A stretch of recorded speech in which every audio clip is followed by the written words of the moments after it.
¿qué tal? Te habla Benji Pérez y quiero darte la bienvenida. Este es tu programa de Actualidad con Propósito, edición Puerto Rico. Nos hemos trasladado a la Isla del Encanto, a la Isla del Cordero, Puerto Rico, y para mí es un gran honor poder tener un gran invitado que de hecho es parte de la familia de Enlace.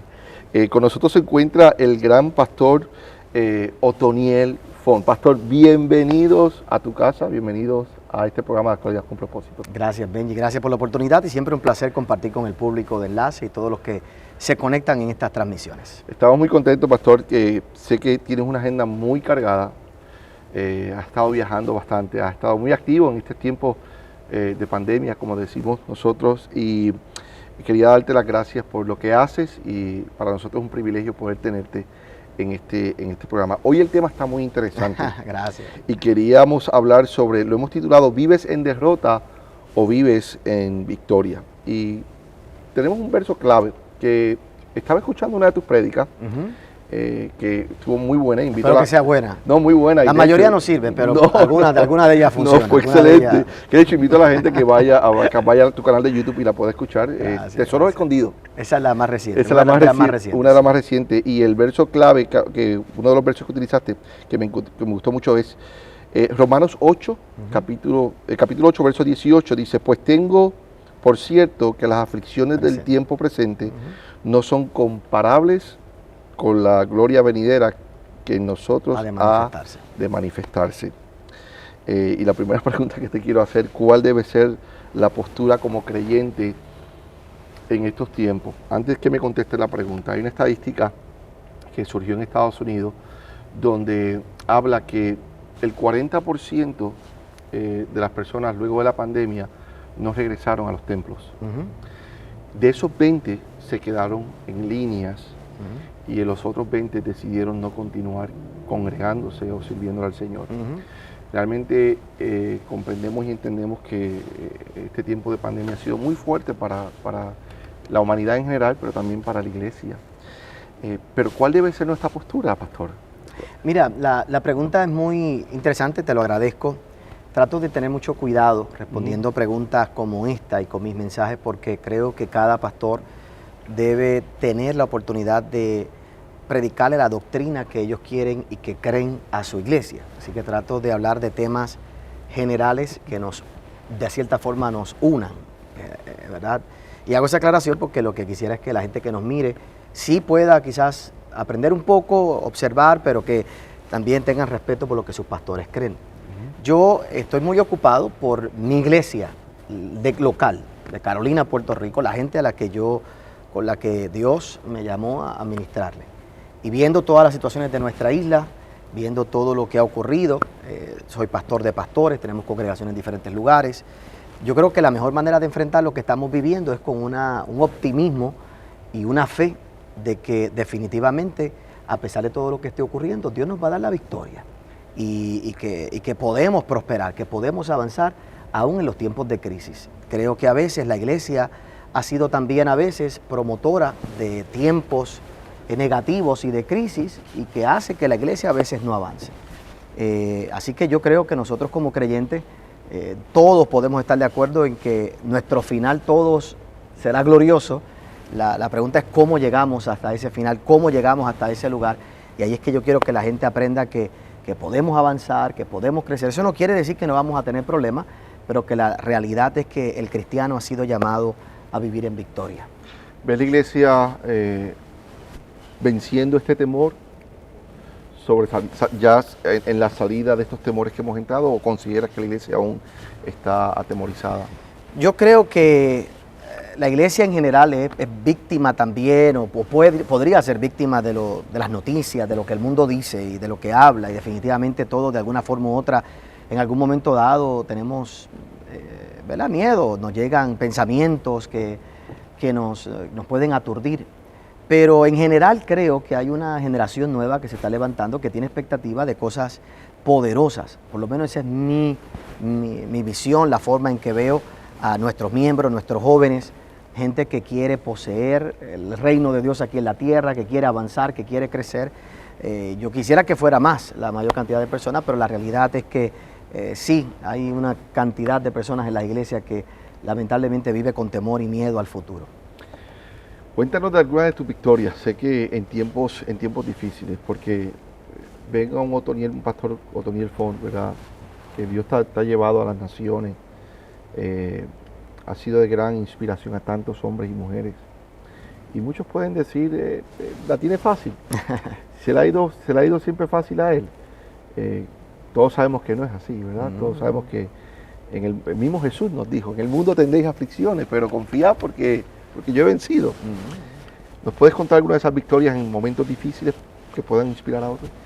Mira, yo digo que la victoria más grande que yo tengo es que he permanecido todo este tiempo siendo creyente.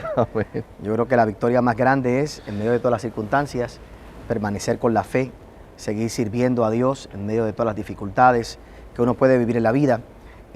Así que para mí esa es la más grande victoria, no perder mi fe en medio de todo lo que el mundo ha vivido y lo que personalmente hemos vivido. Momentos difíciles hay muchos, en diferentes grados y en diferentes momentos. Mucha gente no conoce, las dos bebés más pequeñas de nosotros son un milagro ambas son un milagro de parte del Señor.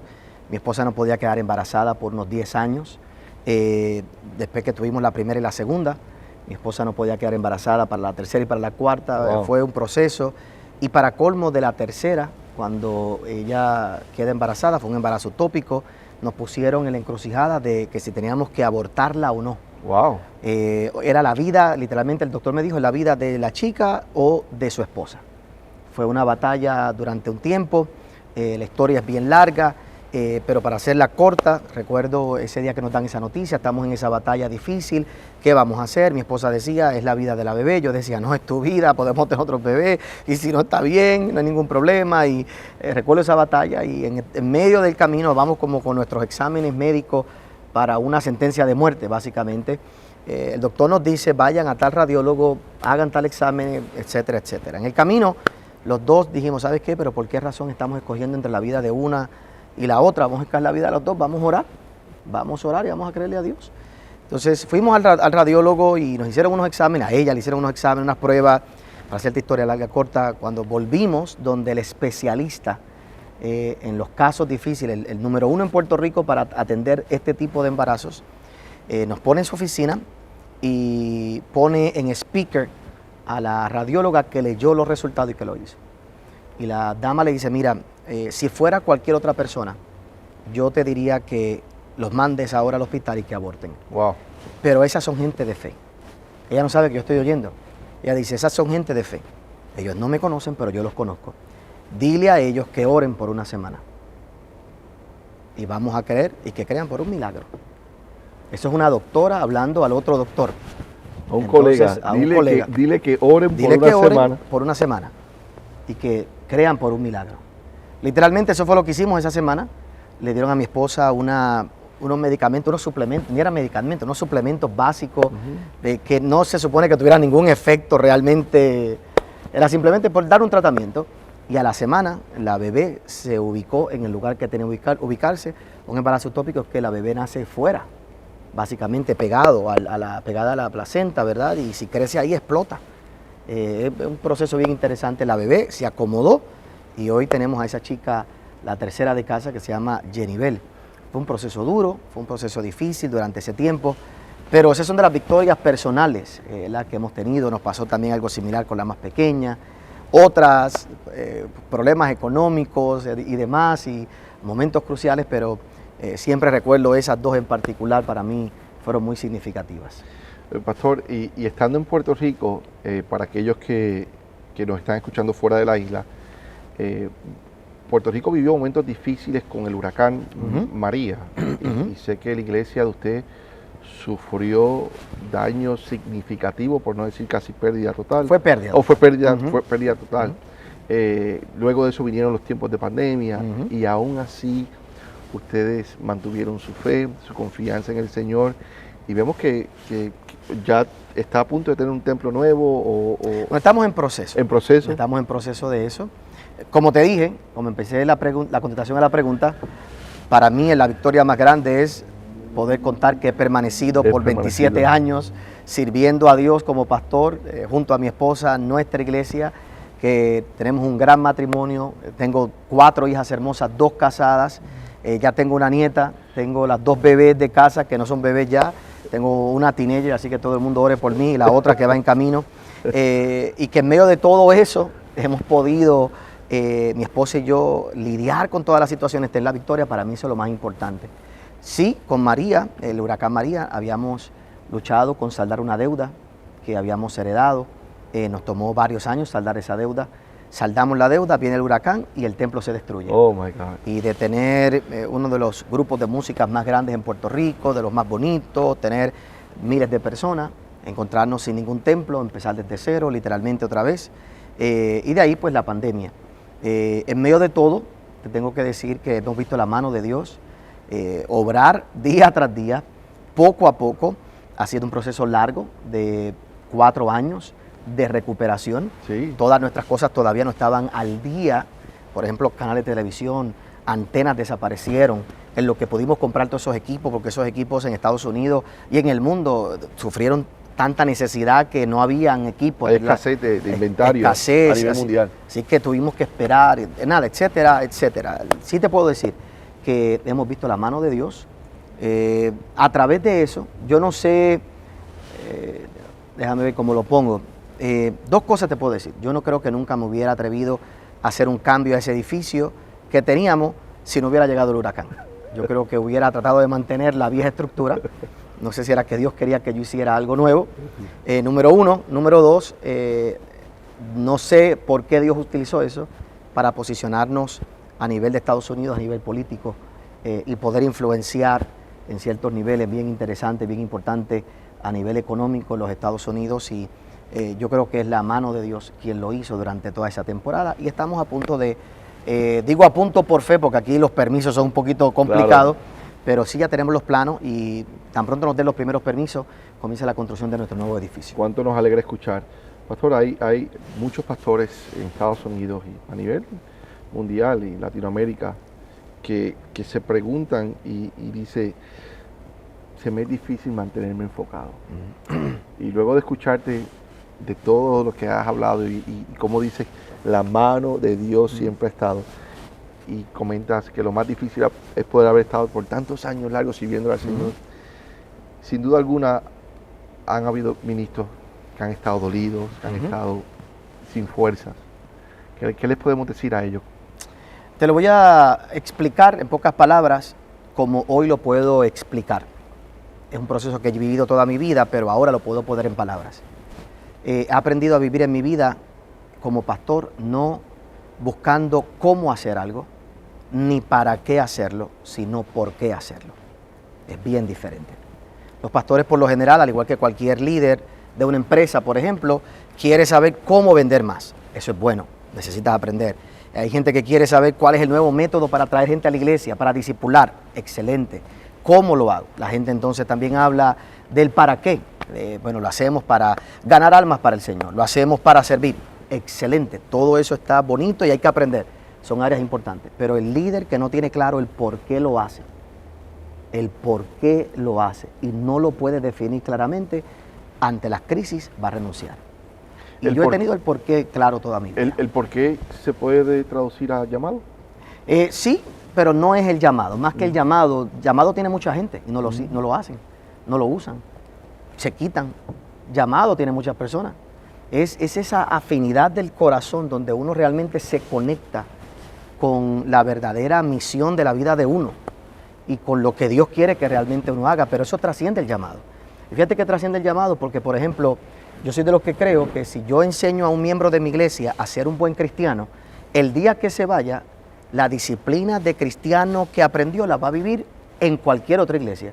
Yo estoy seguro que mis miembros de Fuente de Agua Viva, los que han aprendido bien conmigo, hacen la diferencia en cualquier iglesia donde van. ¿Por qué razón? Porque no le enseñamos ni el cómo ni el para qué. Aunque sí lo hacemos, lo que le enfatizamos es el por qué. ¿Por qué lo hacemos? Y es por el amor a Dios, por agradecimiento a Dios. La gente no entiende eso. Simón, los religiosos no entienden eso. Judas no entendió eso. Cuando la mujer le entregó la ofrenda a Cristo, Simón dijo, si conociera quién es ella, simplemente no dejaría que ella haga eso. Él quería hacer las cosas, saber cómo se hacen las cosas. Judas dijo, eso es un desperdicio. Y Jesús dijo, ¿sabes qué? Esta mujer lo que está es agradecida por lo que hice por ella. El por qué era lo que la movió a ella. Excelente, excelente. Ahora, vayamos a la iglesia. ¿Okay? Y quería preguntarte la postura. En tu serie de Tesoros Escondidos, mencionas que conocemos cuál va a ser el final de la iglesia, una iglesia gloriosa. Pero en estos tiempos, tú recomiendas a la iglesia tener una postura.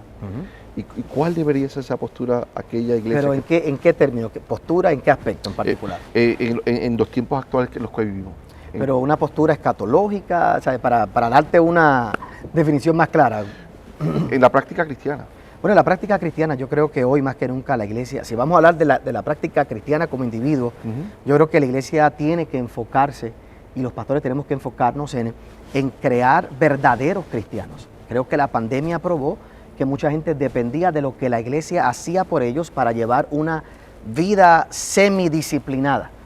Me explico, adoro y oro en la iglesia, pero no en mi casa. Te pongo un ejemplo muy, muy práctico. Yo soy de las personas que tuve que disciplinarme a hacer ejercicio en casa, porque yo salí de mi cama, ponerme la trotadora en casa, requiere una disciplina mía muy grande. Es muy diferente cuando tú vas al gimnasio y tienes el ambiente. Pero la pandemia me quitó el gimnasio. Entonces, ¿ahora qué hago? ¿No hago ejercicio porque no tengo gimnasio? No, tengo que ahora tener la disciplina que debía haber tenido siempre. Lo interesante es que cuando iba al gimnasio, tampoco demostraba disciplina porque me había propuesto caminar 1 hora y caminaba 30. Porque en realidad no se trata del ambiente, se trata de la disciplina, del cristiano, de la persona como tal. Así pasó en el mundo en este tiempo. La gente que dependía del pastor que orara por él, la gente que dependía de los cantantes para adorar, la gente que dependía del culto para ir a la iglesia, la consejería. La consejería, todo eso de momento se fue y tuvimos que volver a la práctica personal de ser un verdadero cristiano. Y yo creo que ahí es que nosotros tenemos que enfocarnos en los próximos años. La iglesia en línea, por ejemplo, vino para quedarse. Entonces, querrámoslo o no, yo no soy en pro de la iglesia en línea en el sentido de que yo preferiría tener todo el mundo aquí en mi iglesia y verlos y que tengan contacto.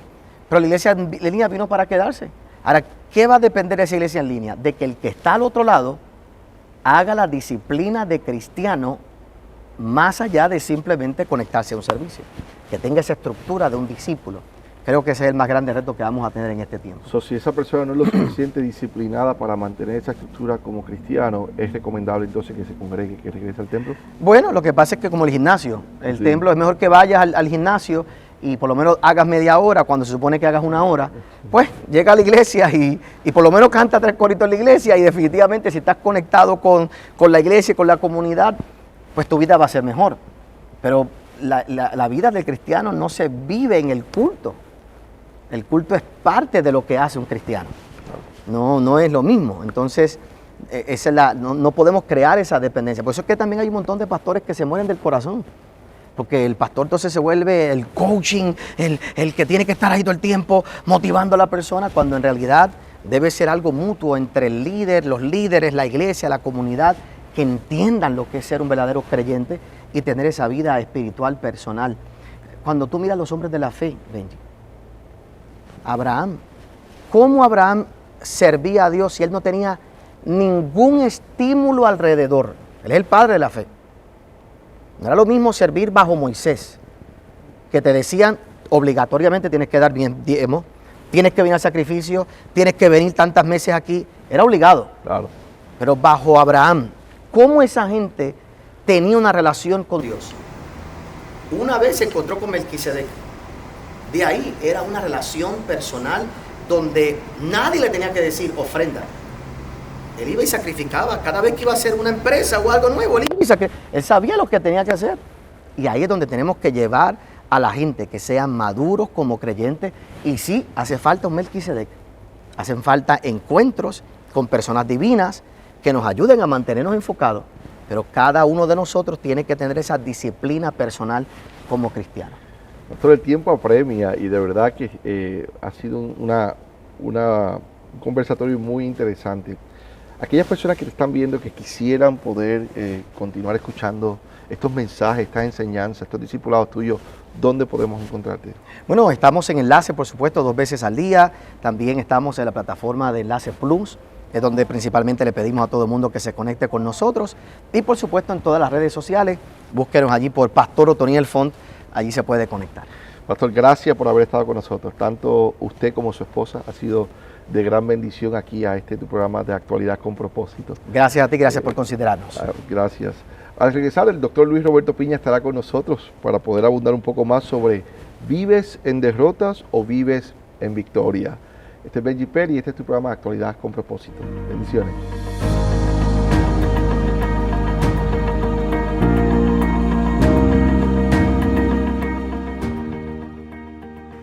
Este es tu programa Actualidad con Propósito. Le habla el doctor Luis Roberto Piña y hoy estuvimos hablando de un tema muy interesante y es poder hablar, ¿vives en derrota o vives en victoria?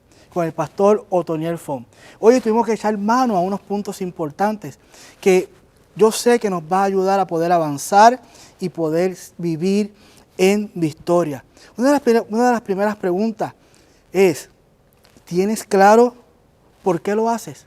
A veces nos involucramos en hacer proyectos, en caminar a un llamado de Dios, pero ¿tienes claro el por qué? Y ese por qué va a definir muchas cosas en tu vida. En el momento que vengan las situaciones difíciles, en el momento que venga la adversidad, te vas a mantener firme, porque sabes el porqué de lo que estás haciendo. Y por supuesto, vas a tener la convicción clara de lo que haces y por qué lo haces. Esto fue tu programa Actualidad con Propósito. Puedes seguirnos y conectarte en todas las plataformas digitales y en nuestra página web hcpropósito.org. Nos vemos la próxima. Bendiciones.